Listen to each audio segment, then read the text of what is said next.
Welcome in to News and Views with Tom Lamprecht. The stories you've heard and the ones you need to hear. The Afghan military gave up. To see their commander-in-chief question the courage of men I fought with. Those who have never fought for the colours they fly should be careful about criticising those who have. There's a way to have gotten out without chaos. I don't know how that happens. To successfully evacuate all American citizens. Booster shots. Increase your protection from COVID-19. Vaccines are the key to stopping it. Your life, your values, your voice. This is News and Views with Tom Lamprecht on Talk 96.3 and 103.7. All right, welcome in. It is a political trivia Thursday. We'll play in a little bit. Unusual presidential pastimes is your category. Got a great prize package. The headline for this afternoon is about a potential bomb threat that has now been resolved outside the Library of Congress in Washington, D.C. The bomb suspect left a black pickup truck where he had been live streaming threats to detonate a bomb, surrendered to police at about 2:30 after about 5 hours when the ordeal began. Police say they initially communicated with the man via whiteboards. They tried to talk him on the phone, brought to his truck by a robot. The man refused and surrendered a short time later.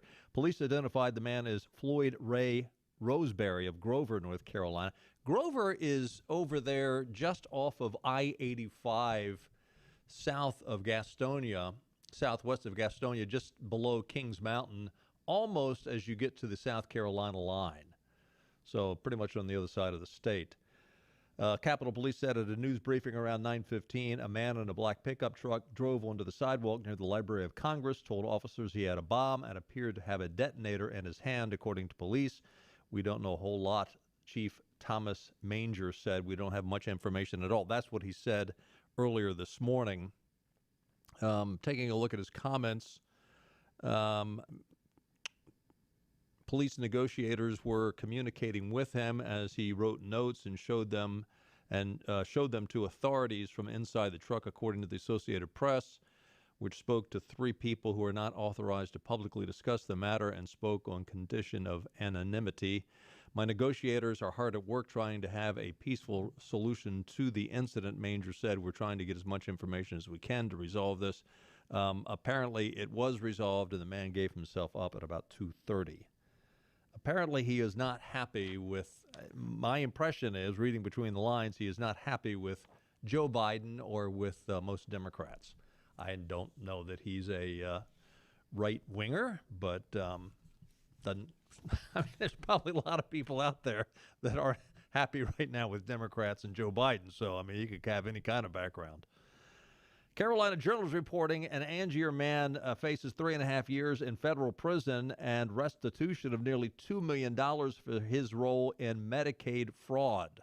Ruben Samuel Matos learned a sentence earlier today, according to a release from the U.S. Attorney's Office in North Carolina's Eastern District. Matos pleaded guilty in September of 2020 to a charge of conspiracy to commit healthcare fraud. His sentence includes an order to pay $1,997,883 to the North Carolina Fund for Medicaid medical assistance. Between 2014 and 2017, Matos conspired with multiple individuals and businesses to defraud North Carolina by submitting $3.6 million in false and fraudulent claims for reimbursement of behavioral health services. Folks, that's where it always comes down. Behavioral health services, mental health services. Why? I think it's because it's so easy to fake. First of all, you don't have to be a doctor to run a behavioral health service clinic. A lot of these, I used to have, I'm going back probably 10, 12, 15 years ago, the office that I had then towards the end, and one of the reasons I left that office was because there was a behavioral health clinic that rented below us.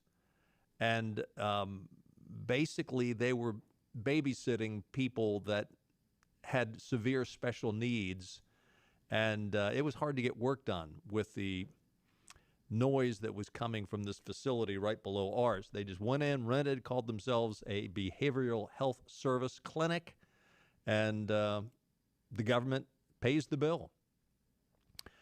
And I'm not saying they're all that way, but what I am saying is Medicaid fraud often comes through these behavioral health service clinics.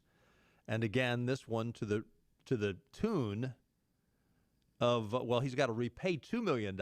He apparently submitted fraudulent claims of 3.6. This guy worked with another guy in Raleigh, a guy named Reginald Reese, who was convicted of conspiracy in a related case. This was their scheme. They would go throughout low-income neighborhoods. Somehow, they would collect personal information, including Medicaid identification numbers. And I don't know how they did it, but I wouldn't be surprised if a bribe, go in and say, hey, I'll pay you X number of dollars if you give me your information for Medicaid. They got the information, they go back to the office, and they submit a claim to Medicaid for behavioral health services. And I got news for you. This is just the tip of the iceberg. I guarantee you this, and I'm not just talking about in North Carolina. I'm not talking about Eastern. I'm talking about across the United States. How many billions of dollars, not millions, but billions of dollars, is going out the window through these fraudulent claims? And again, often it is through, quote, behavioral health services. And by the way, you can probably thank Jimmy Carter for that. Jimmy Carter, he was the one that came in and basically emptied out all these state mental hospitals. Said, no, these people need to be free. And they emptied out the hospitals. Carolina Journal's reporting Governor Roy Cooper wants a provision to curb governor's powers removed from the budget plans. We talked to Jim Perry just yesterday about the new budget, which sounds like it's going to pass. Whether or not it will pass with a veto-proof majority, we need to hope and pray that it does, because a part of the budget calls for the removal of Governor Cooper's emergency power measures. Now, he is still using the emergency power measures. In fact, he says today in this press conference, he said, we are in the middle of a public health crisis and we do not need to alter the Emergency Management Act at this time. This is the very reason why we do need to limit the governor's dictatorial powers, because he has taken them and abused them. Governor, if you had actually used these emergency measures in a prudent and reasonable way, there would not be a call right now to remove these powers. But you abuse them. You greatly abuse them. And that is why I think it is very reasonable to take these powers away from you. Now, you would still have powers, but you would also have to go to the Council of State, and they would have to approve the use of certain powers after a certain period of time. And after the next period of time, you'd have to get legislative approval for what you wanted to do. The governor said, my priorities are already out there and have been out there for a while. Yeah, it's very obvious what your priorities are. And they're not the priorities for the average North Carolinian. Your priorities are the priorities of the Andrew Cuomo's and the Bill de Blasio's of the world, the Nancy Pelosi's and the Chucky Schumer's of the world.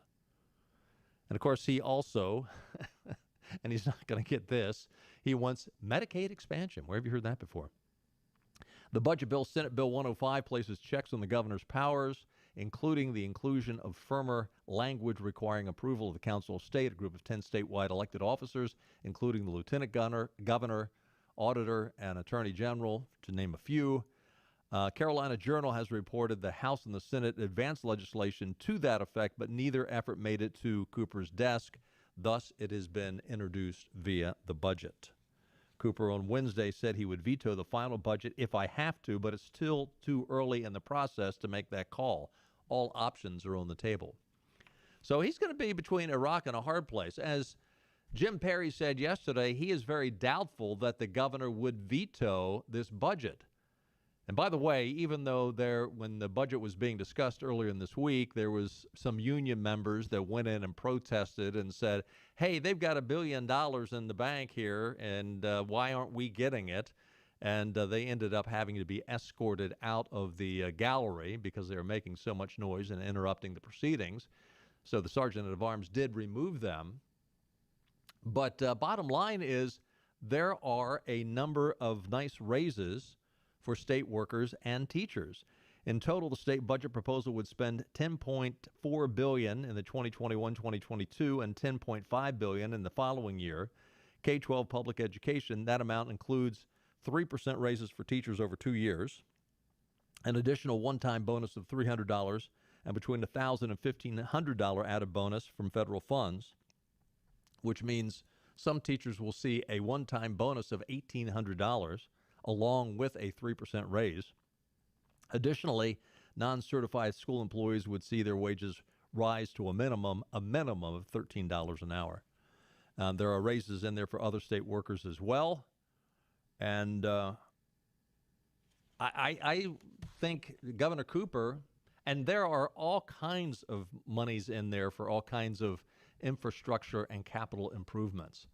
So it's going to be this was a very, I think, wise, clever move by the Republicans to place this curbing of the governor's power in the budget, because Cooper's going to be hard. It's going to be hard for him to veto this budget. Now, he might. Jim Perry didn't seem to think he would, but listen, he might. We're going to take a time out. Lots to talk about. We'll get to what's going on over in Afghanistan. We've got political trivia coming up as well. So stay with us. News and Views for a Thursday continues right after this. And we're on location at one of my favorite places in the whole planet, because this is some of the best food you're ever going to eat in your life. We are at Nino's on Red Banks Road in Greenville. It's one of my hangouts. It's one of the places that I love. I got my friend Pietro Passalacqua. How'd I do? You did great. Let's talk about the food. What makes this place? I know it's special Italian from authentic Italians, but tell us why it's so special. Because everything we do, it's really what we came up on the menu from what we did at home, from my grandparents, my parents. So it's exactly what we eat at home, and that's the way we cook. That's why it's special. And the atmosphere in this place is special also. From the bar to the two dining areas. You got two different dining areas, and now the weather's nice, so there's going to be a lot of folks that want to eat outside. Yeah, we have two rooms. One room is designed a little different. We're also working on the patio to make it more attractive and more useful in the summer with a cocktail service. And we're always improving our services. And, of course, my friends here, my buddy, Chef Massimo, who I love, and Sal and Pietro, you guys do a great job here. Not just Italian, but I had a great pork chop here the other night. You got great steaks, too. Mm-hmm. Yes, we're also adding filet mignon in the future on our menu. And Massimo is coming out with a really good side dishes for it. And so we're really excited to come out with new meats and fish dishes. All right, Nino's on Red Banks Road in Greenville. Same people that give you Marabello's and the great pizza that you get at Marabello's, but this is fine dining at Nino's. If you haven't been here, you don't know what you're missing. Come see them at Nino's on Red Banks Road. And Pietro, what is that famous saying about Nino's? The food that you enjoy with people that you love. Top Dog Academy is Eastern North Carolina's complete dog training facility. Top Dog provides an excellent environment for dogs of all ages with training services and work week daycare. Top Dog is located on Highway 43 South, just 4 miles from Bells Fork, and features a comfortable, healthy environment and a spacious facility for daycare and a brand new, beautiful facility for training. Call 752-8215 or visit TopDogOnline.com. Come on out Highway 43 South to Top Dog Academy, where we know dogs. Living easy is the sound of children laughing as you make memories with neighbors and friends. It's the sound of nothing at all. It's the smell of the salt air. Hear the waters against the marsh grass. See the beauty of our coast. Bow Coast. located in Beaufort, North Carolina. Southern Living's best small town. News and views. He's kind of a diva. He's absolutely fascinating. Ultimate gentleman spy. Irresistible to women, deadly to his enemies, a legend in his own time. You won't believe what he's going to say next on Talk 96.3 and 103.7. Here's Tom Lempreck. Welcome back in. It was interesting. Almost 100 years ago, 87 years ago to be exact, on this day in 1934, 90% of German voters elected Adolf Hitler to the presidency for Germany. You know, we wonder how we've got Joe Biden in the White House. I don't know if these kind of things go in cycles, but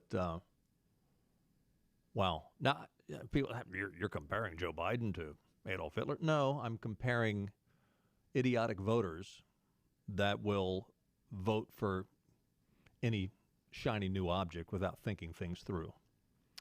Today is August 19th, National Potato Day. I did my part. I took my grandsons out for lunch today. We both had French fries, all three of us. Take a look at your weather forecast. A slight chance of showers and thunderstorms tonight with a low around 75. Tomorrow, showers and thunderstorms late in the afternoon. A 70% chance of late afternoon thunderstorms. Otherwise, partly sunny with a high near 89.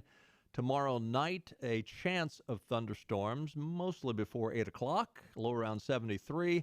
Saturday, more of the same, but the chance of rain in the afternoon drops to about 50%. And Saturday night, a low, partly cloudy, low around 72. All in all, it's going to be more of the same. Temperatures a little cooler. Weather brought to you by our friends at the Ironwood Golf and Country Club. Voted best golf course in Greenville 2 years in a row. Ironwood Golf and Country Club boasts an 18-hole Lee Trevino design course, full-service dining and outdoor pool, tennis, and more. Our newly renovated 15,000-square-foot clubhouse is the perfect place to make new traditions with your family. For a limited time, join Ironwood and pay zero initiation fees. Give them a call for more information, 252-752-4653. Find out what makes Ironwood the best of Greenville. 252-752-4653. Be a part of the best Ironwood Golf and Country Club. And we are coming up to the prettiest golf season of the year. Fall is gorgeous. It is gorgeous at Ironwood. And if you haven't gotten into the game of golf, give them a call. Get John LaMonica to give you a couple of lessons. He is one of the best instructors I know of, John LaMonica. Give him a call, 752-4653. Go out and enjoy. So the Pentagon was pressed earlier today to explain why the United States isn't rescuing Americans outside of Kabul airport as the British are doing for their citizens. At a press briefing, Fox News' Jennifer Griffin said, General Taylor, British paratroopers are leaving the airport going into Kabul to rescue and evacuate some of their own citizens who are trapped and can't get to the airport because of the Taliban. Why isn't the United States doing that? General Taylor, who serves as Deputy Director of the Joint Staff Regional Operations, said that the United States was focused on securing the Karzai International Airport. At this time, our main mission continues to be securing the airport to allow American citizens and other SIVs to come in and be processed at the airfield. They can't get to the airfield, Colonel, General. Pentagon Press Secretary John Kirby, he's pretty useless, was asked during the same press conference whether he knows how many Americans remain stuck in Afghanistan. He replied, I don't know. That's very helpful. I don't know. I could have that job. Clark Willis, our producer, he could have that job. We could answer that just as well. I don't know. Earlier this week, another 1,000 paratroopers were sent to help evacuate U.S. personnel and Afghans who provide assistance during the war. I don't know. You know, that's what you're paid to know. These people have their heads up their butts. There was one California Democrat who basically said that it doesn't make any sense to rescue Americans who can't get to the Kabul airport. This is just unbelievable. This is Democrat Representative John Garamendi. Here's what he said on CNN when asked about going out and rescuing American citizens as the British and other NATO nations are doing right now for their people, but the United States is not doing for our people. We're going to send American troops into the heart and into the suburbs and into the streets of Kabul to extract people. It makes no sense whatsoever. We do control the airport. We're going to do the very best we can, and the people in Kabul and in other parts of this country are going to have to do the best they can to get there. There is no way that the American military should use military force to go to someone's house or some building somewhere to extract people. That will create a very significant problem and a very significant loss of life on both sides. We do control the airport. We should continue to do that as long as it takes to extract as many people as possible. But to provide safe passage from parts of a huge city, no way, not sensible. Now, I'd like to have somebody ask this representative, would you use military people to go in and knock on the doors of American citizens to find out whether they've been vaccinated or not? Would you use the military for that? Remember when it was the Clinton administration? Who was the attorney general? The Amazon woman. She was about 7 foot tall. She sent in a military force to grab that young man, that young boy, and send him back to Cuba. When he didn't want to go, he wanted to stay with one parent. They said, "No, we're sending you back to Cuba." Janet Reno, yes, thank you, Clark. She was a beaut, wasn't she? You know, this shouldn't be any surprise, though, that a Democrat would have no regard for life.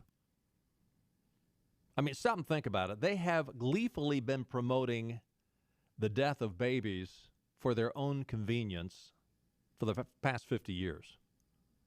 Why should this be any different? You know, I mean, it is this glib attitude when it comes to life. We don't care. It's an inconvenience for me, so I don't care. I don't know who these people are, so I don't care. And by the way, this is why our enemies are laughing at us. While this horse's rear end says this, why should we send our military out to save our own people? You've got 10,000 people in the city. I mean, here's the thing. You don't have to go to door. I mean, if we send a few thousand military out there and they know, the Taliban will know what could come. Now, unfortunately, bottom line, okay, I'm pro-Trump. I'm anti-Biden. But the bottom line is this. If Trump was in the White House, well, A, this wouldn't have happened. But B, if it would have happened, and Trump would say, you let those people go, you let them in, or you're going to get a missile up your they would know that it would happen. Right now, they're quite confident that Joe Biden, Sleepy Joe, won't do a thing to help the American people. And this guy who's pro-Joe Biden admits it. Why should we do anything?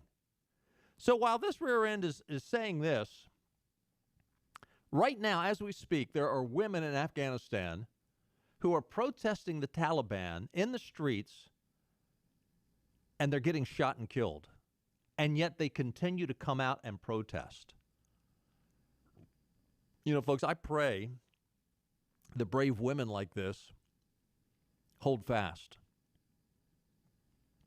This is hard to say, but I believe this. If their will to be free is stronger than their will to live, the Taliban will fall. And I pray that that happens.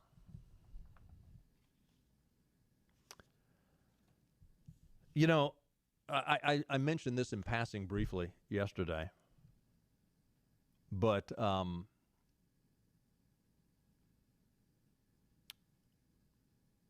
you have got to note that Obama and Biden both, both of them, both Obama and Biden, they're either dithering fools who have jeopardized American national security, or they're traitors and they need to be tried for treason. And I won't share which of the two I think they are. I think Joe's a little bit of both.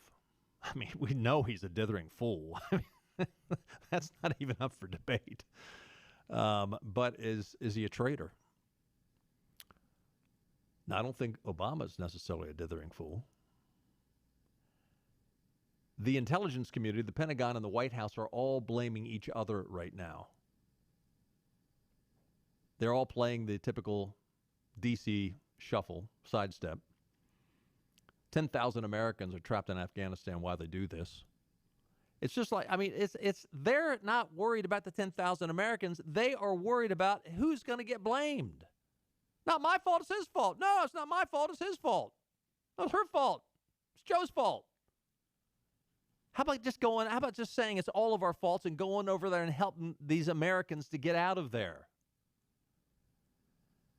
So Biden botched the exit, but Obama played a significant part. And this is what I said in passing yesterday. Remember the 5 Taliban commanders that were released in exchange for Bogue Bergdahl? One of the key players of the 5 is the man who was photographed in the presidential palace in Kabul. This guy was deemed too dangerous to be released, but yet Obama released him. So when Obama released the 5 Taliban commanders from Gitmo in exchange for an American deserter, this is back in 2014, he assured the public that the dangerous enemy combatants would be, remember this? We're going to transfer them to Qatar, and they won't have any trouble. There's no trouble because they won't have anything to do with Afghanistan. We'll just stick them over there, and we'll put an ankle bracelet on them, and they'll be good boys. And the government of Qatar they'll make sure that they're good boys. They won't do anything wrong. Well, in fact, they were left to mastermind the sacking of Kabul. After gaining their freedom, some of the notorious Taliban, 5, pledged to return to fight Americans. And obviously they have. But the Obama and Biden administration, and this was back when Obama was still president, that they vowed to fight another day. Obama and Biden, they turned a blind eye to the intelligence reports. Earlier this year, one of them, Ka'aruli Kaha, actually sat across the table from Biden's envoy to Afghanistan, where Kaka, I'm sure I'm hacking up his name, was part of the official Taliban delegation that negotiated the final terms of the U.S. withdrawal.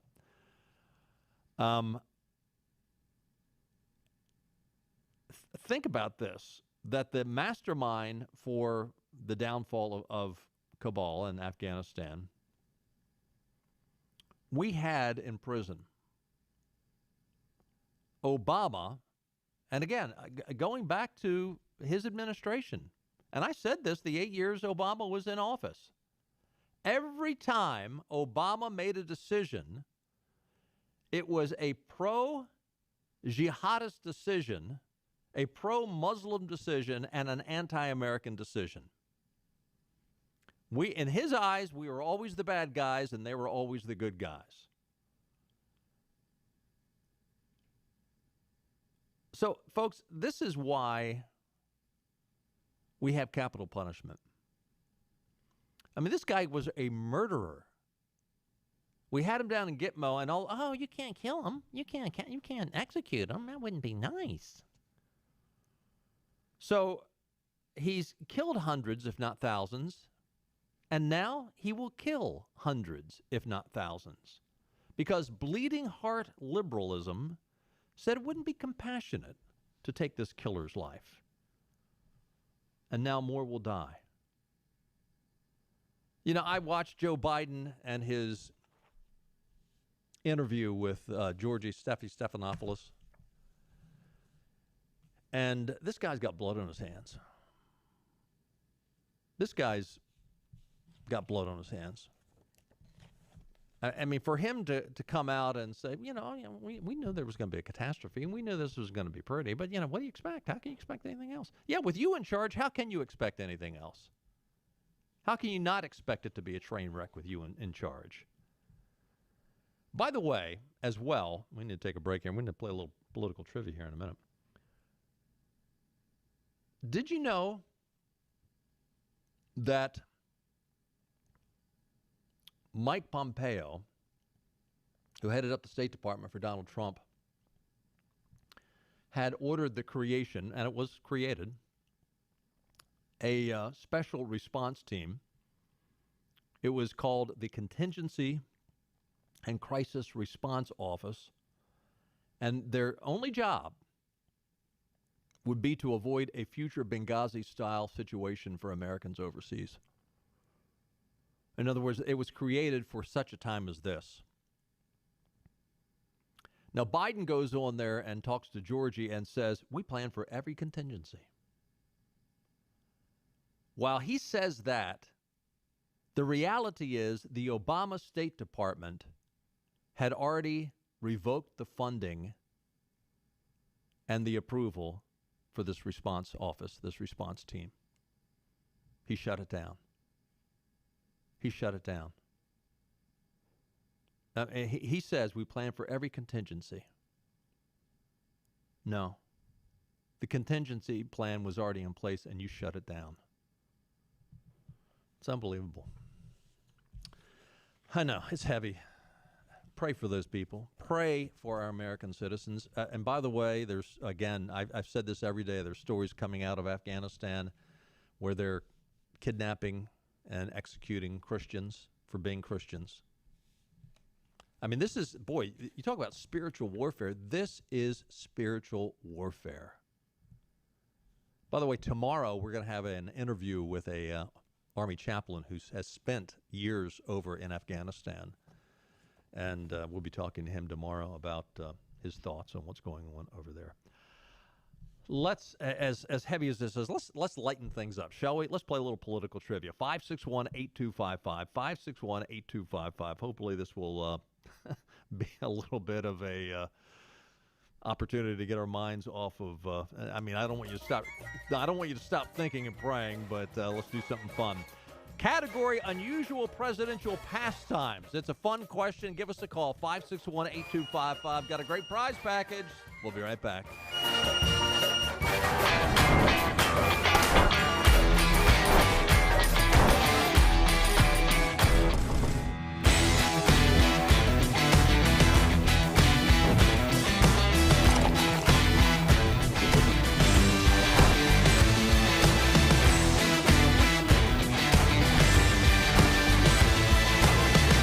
Break the chain. Eat local. Tiebreakers.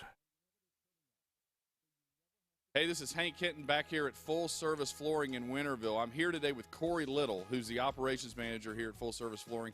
Corey's been here 6 months, but you've been in construction a long time. Tell us about what you do here at Full Service Flooring.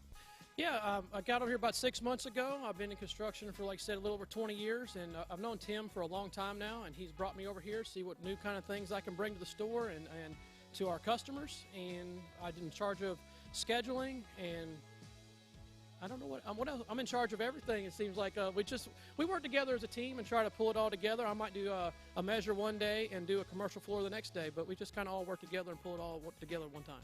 So what's new in flooring? What is the hot new thing? The hot new thing is LVP or LVT, depending on what you're looking for, which look you're looking for. It's a waterproof product. It's absolutely fantastic. You can't really beat it. A lot cheaper than hardwoods? It is definitely a cost-effective alternative to hardwoods, yes, sir. So, Corey, how is business right now? And business is good. Despite the pandemic, we're still seeing a lot of new customers in the store, and we get an opportunity to introduce our products in a lot of different situations right now. Corey, you've got a lot of experience in the construction industry. How is that helping you here with people, helping people with flooring here at Full Service Flooring? Sure. I try to take the experiences that I've gained over my time in construction to help apply that to the flooring, whether it be with what the structure is made out of, the subfloor that we're going over top of, or maybe even just how it coordinates with your kitchen cabinets in construction or in your bathroom and how the tub and everything all ties together. and a customer can just come here and see you anytime? Absolutely. We're here 6 days a week, and we just love to see a new customer in here anytime. They can always call us and schedule something with us so that we can make sure we have our time allotted for them. Corey, thank you so much. That's Corey Little here at Full Service Flooring. Come see these guys. They're on Tilco Drive in Winterville, 756-9308 and fullserviceflooring.com. In North Carolina, we get up before the sun rises and stay up into the wee hours of the night. We believe in working hard and playing harder. Behind every meal, there's a farmer, and behind every farmer, there's got to be NC, the official state identity program for North Carolina agricultural products. Look for the Got to Be NC logo wherever you shop or eat, and you'll know you're getting a quality product grown, raised, caught, or made in North Carolina.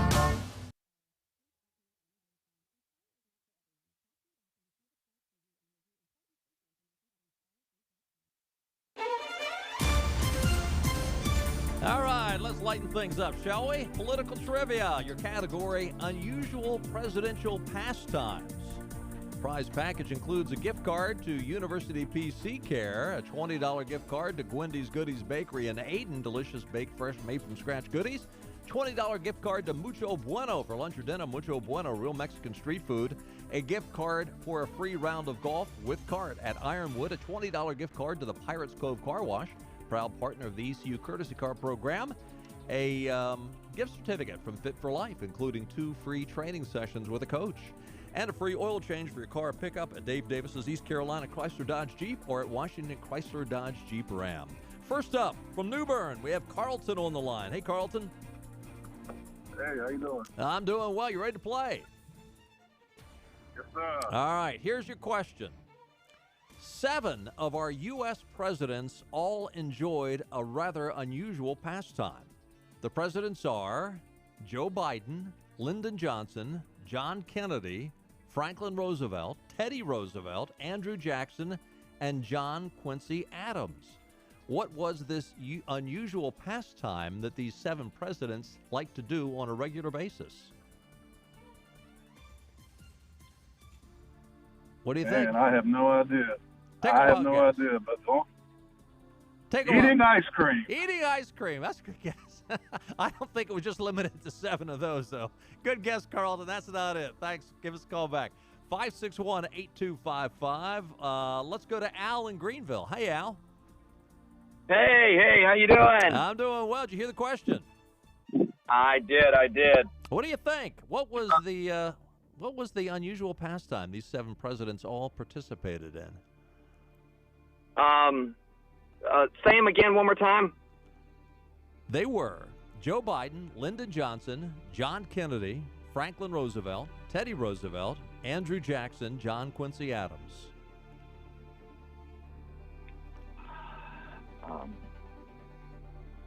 I know it's not it. Play golf. That's not it. No, I don't think golf was around when John Quincy Adams was president. But, hey, good guess. I mean, that was true for some of them. 561-8255. Let's go to another caller from Greenville. Tom. Hey, Tom. Is this Tom? Yeah, yes, it is. Hey, yeah. Tom. What do you think? Hello. Well, it's not multiple choice, so. I got you. Crossword puzzle. Crossword puzzles. That's not it. Good guess, though. 561-8255. Let's go down to Emerald Isle. We've got Bruce on the line. Hey, Bruce. Hello. All right. Is it time for a hint? Yes. Okay. All right. Let me give you the question again in case we got some new listeners. 7 of our U.S. presidents all enjoyed a rather unusual pastime. The presidents are Joe Biden, Lyndon Johnson, John Kennedy, Franklin Roosevelt, Teddy Roosevelt, Andrew Jackson, and John Quincy Adams. What was this unusual pastime these 7 presidents like to do on a regular basis? Franklin Roosevelt enjoyed this so much, he made special accommodations so he could do it without leaving the White House property. What do you think? Well, it's a toughie, but I'll guess bowling. Bowling! That is not it. Good guess. I think it was Richard Nixon that actually installed the bowling alley. But good guess. 561-8255. Who we have, Clark? Let's go to Ward. Hey, Ward. Hello, Tom. Where are you calling from? great city of Wilson. All right, Wilson, welcome in. So what do you think? What did these 7 presidents all like to do on a regular basis? Unusual. Skinny dipping. That's it! That is it! They were all well-known skinny dippers. Well, I knew Slick Willie liked to skinny dip with other women, too. Well, I didn't have Slick Willie on the list, but that was true. You should have. That was true of John Kennedy. Well, I don't know if Slick Willie was well known for it, but John Kennedy was. And of course, you had John Quincy Adams and Teddy Roosevelt like to do it naked in the Potomac. Congratulations, Ward. Hang on the line. Clark's going to get your information, and I'll be right back. Thanks, Tom. Got a trade? Now's the time at Greenville Toyota. Never in history has your trade been worth more. Get paid today. Then get a new Toyota hot off the delivery truck. Hurry before they're gone. Like Camrys, $189 a month. Rush to Greenville Toyota. Anything could happen ever since I met you.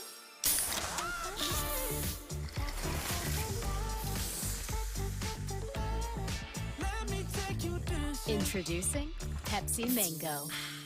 Air Service is back at Pitt Greenville Airport, offering safe, clean facilities and flights from American Airlines. That means the short commute, quicker lines, and better prices that get you where you're going fast and easy. See it for yourself. There's great things inside at Pitt Greenville Airport.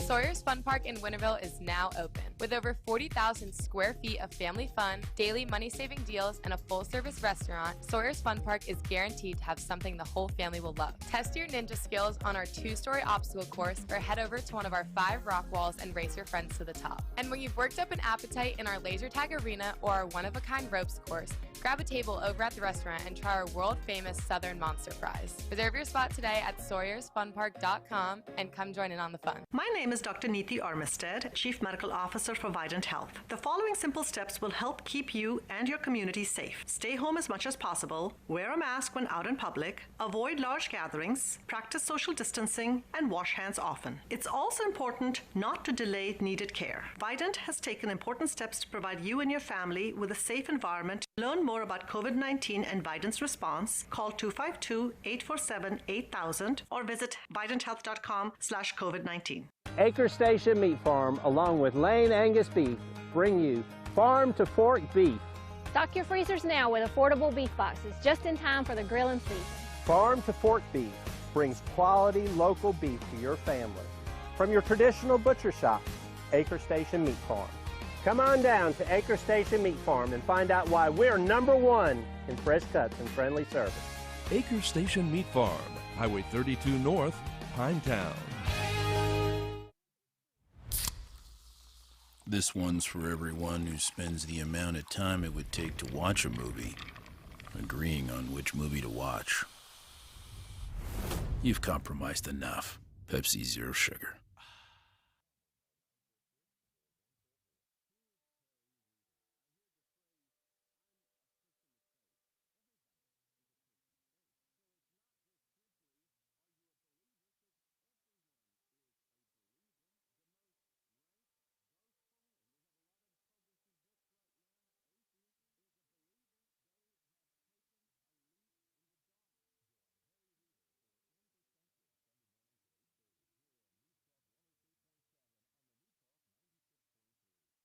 This is your Drive at 5 and ENC with Tom Lamprecht. Welcome back to News and Views on Talk 96.3 and 103.7. Congratulations to Ward Brunko of Wilson, North Carolina. He got our trivia question right. Joe Biden, Lyndon Johnson, John Kennedy, Franklin Roosevelt, Teddy Roosevelt, Andrew Jackson, John Quincy Adams all like to skinny dip. Oh, my. Yeah, wow. And it is said that John Kennedy nearly got in trouble more than once because he liked to skinny dip with the interns. I'm sorry. I know. I just had my hair washed. Nobody wants to skinny dip with you, Nancy. Believe me. Your hair's fine, Nancy. Nobody's I will do anything.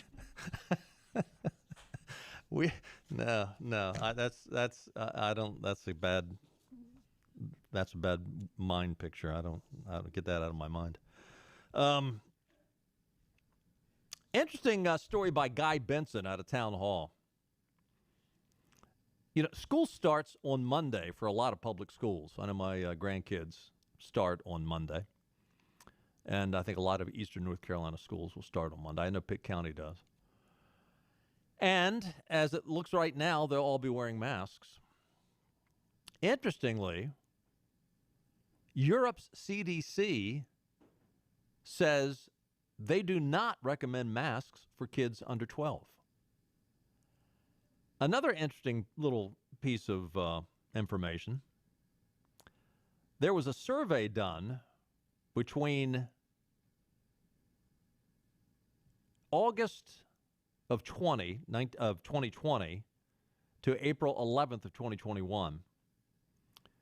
And the numbers were almost identical. But for where schools were in person, with 30% in-person attendance, a minimum of 30%, they compared schools with no masks to school with masks.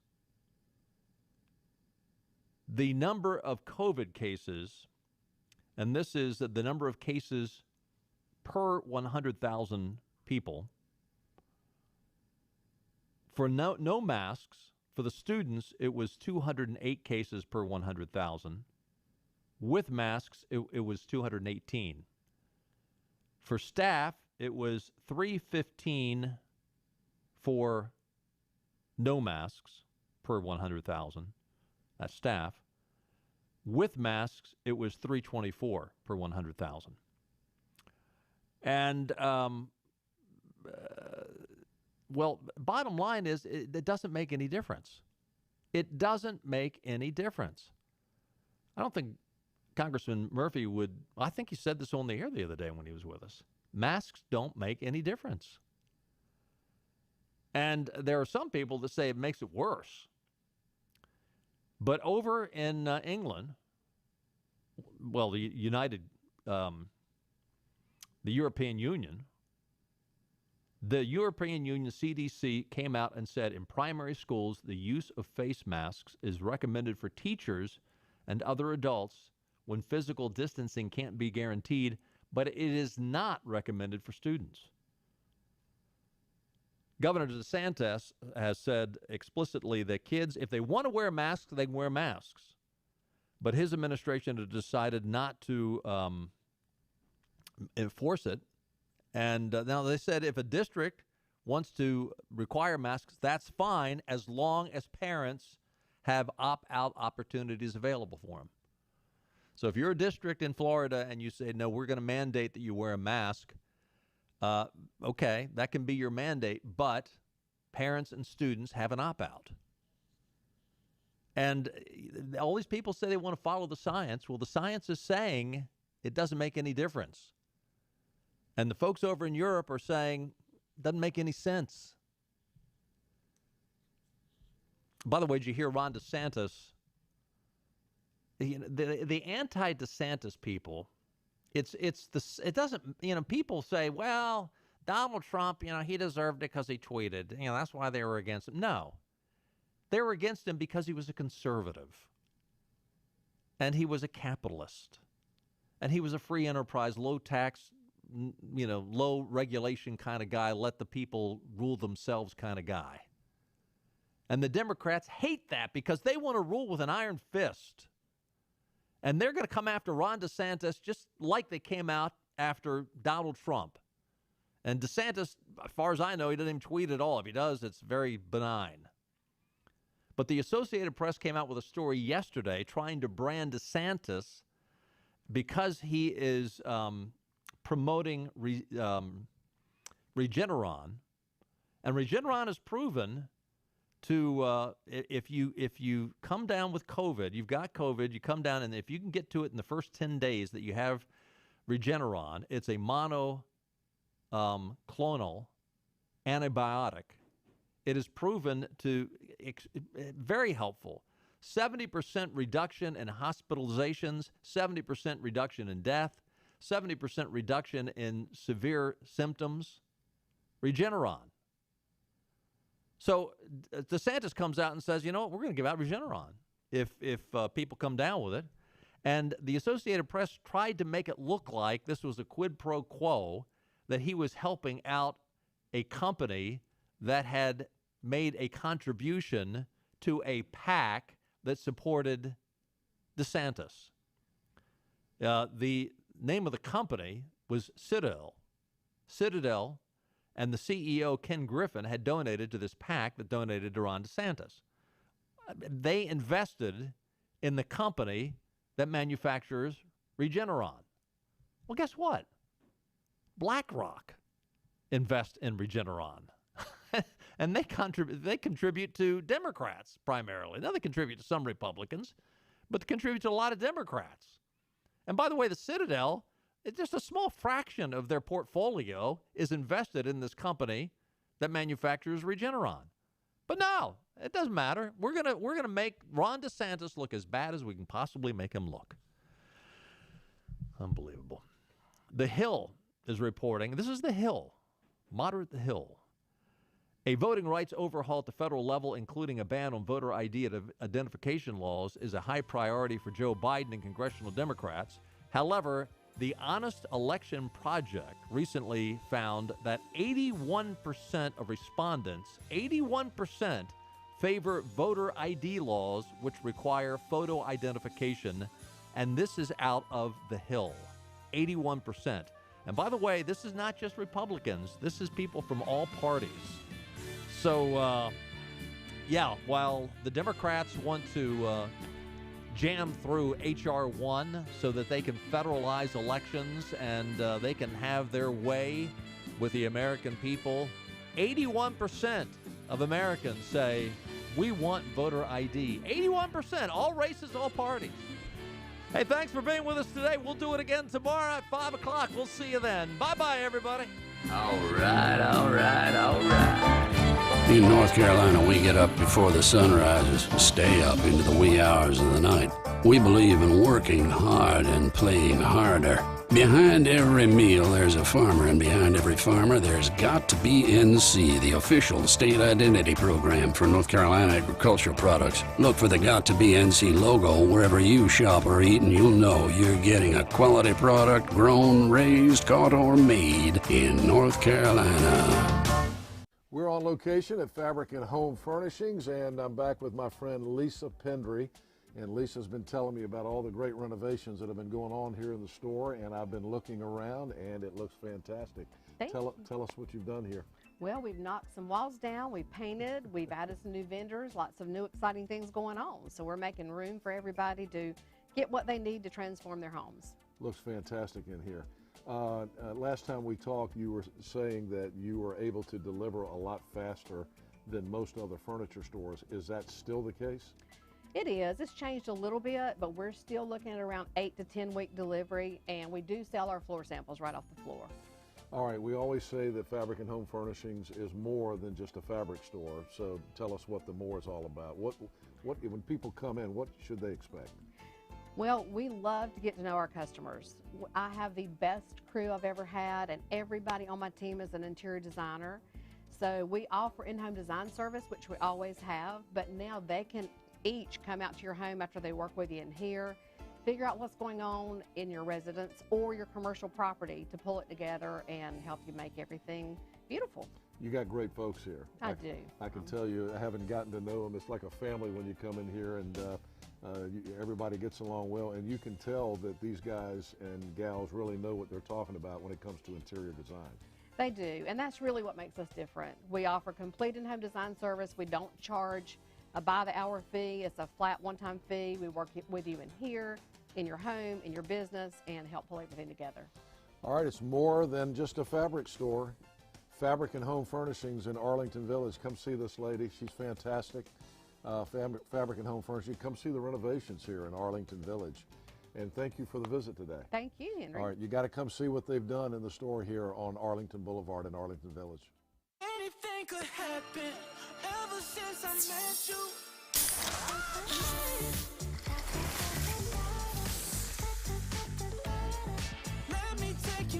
Introducing Pepsi Mango.